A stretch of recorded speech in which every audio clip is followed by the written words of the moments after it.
Things are brightening up for Cara. A month into her dyslexia classes, and she's trying out the new techniques for real after she had news from that audition. And I got the job, which is brilliant. I'm playing a really lovely guest lead role, and I was able to use what I'd learned in my last training session for that job. Cara's now becoming a natural at rerouting information from her short to her long-term memory. By associating her lines with colours, buzzwords and her physical movement around the room, she's learning her scripts in just half the time it used to take her. And she no longer needs the help of her mum and dad. It's in. Using the new way of learning my lines was definitely a deeper way of learning and helped with that job so much. And when I got on set, I realised that I wasn't thinking so much and it had just gone in. This is something that I will take on and practice forever now. Now she's seen how much her life can improve. Cara wants to read a book cover to cover, more than ever. For some dyslexics, the way words are laid out on the page adds to the difficulty they have reading. So Cara's going to see optometrist Nigel Burnett-Hodd. When you're reading a book, do you see all the words all in line, or do you sometimes see them swirling around? Or yeah, I mean, just get these marks in the page, almost like the white really comes through in the gaps. I'm sort of confused. Yeah. Nigel thinks the white background can trigger this visual stress. And what I believe, you know, if you're in a dark room, you suddenly go into very bright surroundings, like, whoa, like that. For you, it's like that all the time for a white background. So we need to soften down the white background. Every colour has a different wavelength. For some dyslexics, white is too intense for the brain to process easily. And what we do is we use colour filters to slow down the wavelength of light. So a book that used to take you 4 hours to read, you'll read in 2 hours. But not only that, but after the 2 hours, we would ask you what happened in the book, and you'll actually say, oh, I remember this, this, and this. Sounds like my miracle. But if I put this over it... Yeah, that straight away makes it comfortable. The black looks kind of raised and almost brings it back to the white. So it sort of calms it down. Calms it, yeah. So if I put this one over the front, a greeny colour. That's really good. Uh-huh. Next, Nigel tests Cara's eyes to make sure there are no other problems.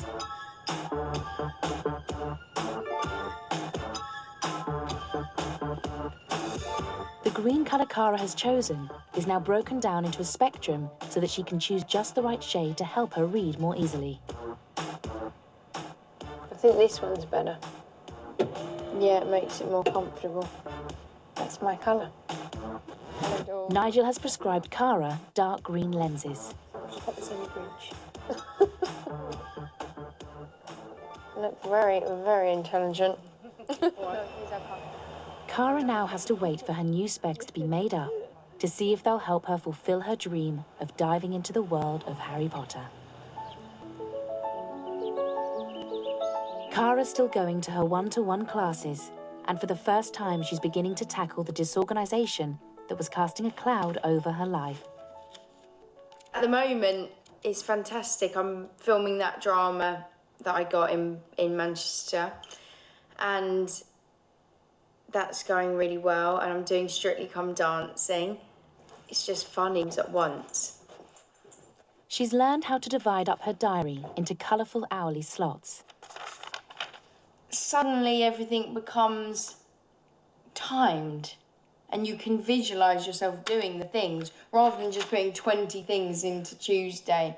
It's the first time I've gone into another busy phase and actually been a bit prepared for it and not had to stress and be upset and angry with myself all the time because I'm so unorganised and I'm turning up to things with 5 bags.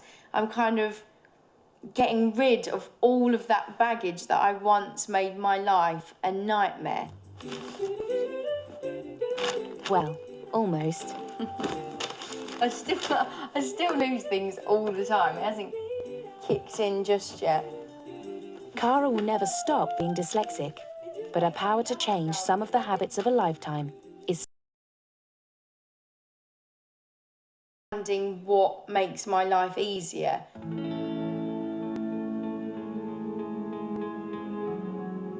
It's been 5 months since Cara set off to discover what dyslexia is and the impact it can have.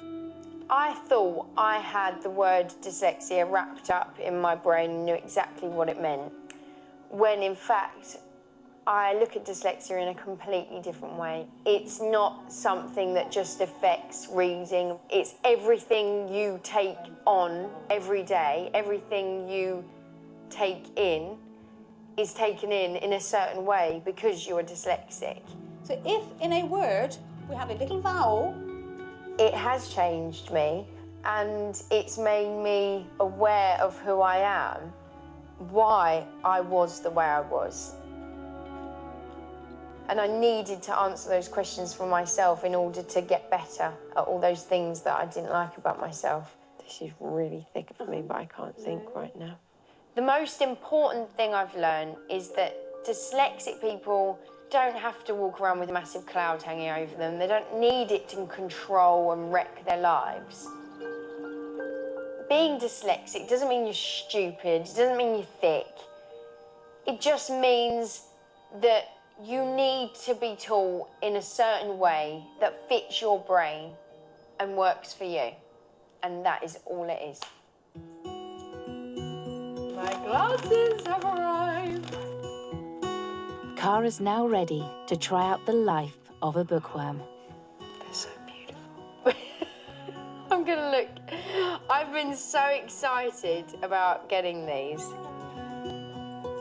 While there's no easy fix for the difficulty she has processing words, she's hoping her new green specs will make it easier for her to visually process the page. Tom woke Harry next morning with his usual toothless grin and a cup of tea. Harry got dressed and was just persuading a disgruntled Hedwig to get back into her cage. Who would have thought that a little bit of coloured glass would change that so much for me? There's so many books I want to read, so I could better get started on ticking off the list.